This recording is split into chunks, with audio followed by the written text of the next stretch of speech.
Hi, my name is Dr. Becky Kuhn. I'm a physician who specializes in HIV/AIDS. Welcome to Preventing Sexual Transmission of HIV, What You Need to Know. This video will teach you information that can save your life, so please listen carefully and watch the whole video. You've probably heard of HIV/AIDS and know that it can severely affect your life and even kill you. But what can you do to reduce your risk of contracting HIV, the virus that causes AIDS?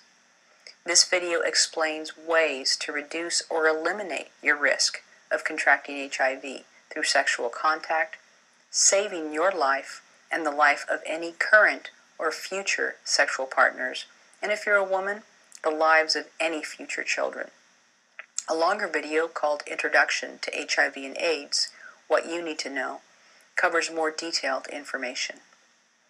Sexual contact is not the only way HIV is spread, but it is by far the most common way. HIV is not only present in the blood of an infected individual, but also in the semen of an infected man and in the vaginal fluids of an infected woman. When two people have sex and exchange body fluids, HIV may spread from one partner to the other.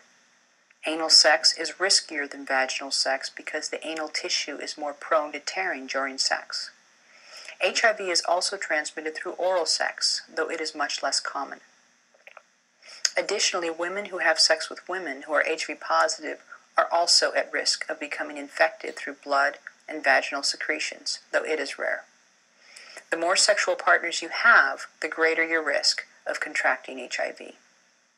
What can you do to reduce or eliminate your risk of contracting HIV through sexual contact? Remember your ABCs. Abstain from sex before marriage. Be faithful to a single partner if you are sexually active. Use a latex condom every time you have sex, every way you have sex. Let's talk about each of these things as they're very important. Abstinence from sex until marriage to an uninfected spouse who has also abstained, and being mutually faithful with your spouse after marriage is the only way to guarantee that you will not contract HIV through sexual activity. If you choose to have sex before marriage, make sure that both you and your partner know your HIV status. Do not assume that you don't have HIV, and don't assume that your partner doesn't have HIV. Anyone who has been sexually active may have been exposed to HIV.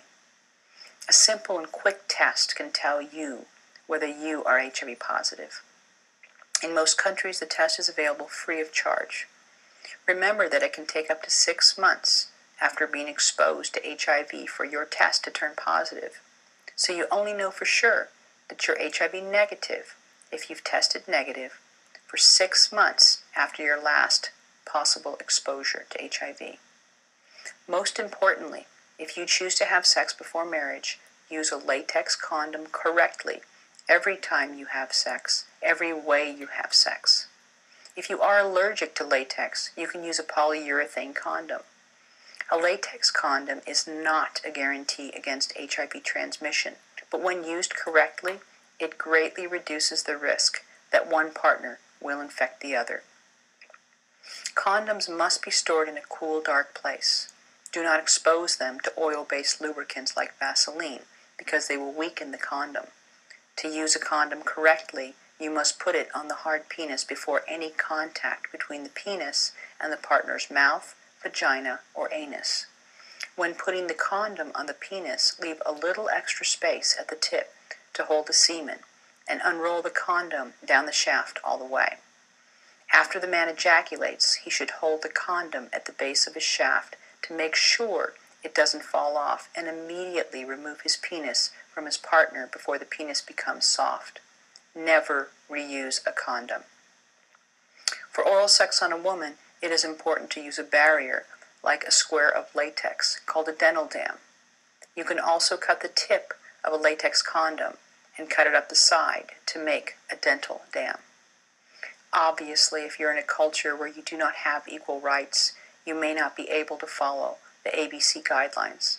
For example, women may contract HIV through rape, marital rape, or their husband's infidelity. Women may be unable to flee an abusive marriage for fear of poverty and starvation, or of losing their children. These problems are discussed in more detail in a video called Ending Gender Inequality, a Key to Stopping HIV. Because of these realities, a broader acronym was recently developed called SAVE, S-A-V-E. This means safer sexual practices, access to antiretroviral medications, voluntary counseling and testing, and empowerment and education. No matter who you are a valuable individual, and your life matters, as do the lives of those in your community. Take care of yourself and those around you. Make healthy choices that eliminate or reduce your risk of contracting HIV. Thank you for helping in the fight against HIV. This is Dr. Becky Kuhn.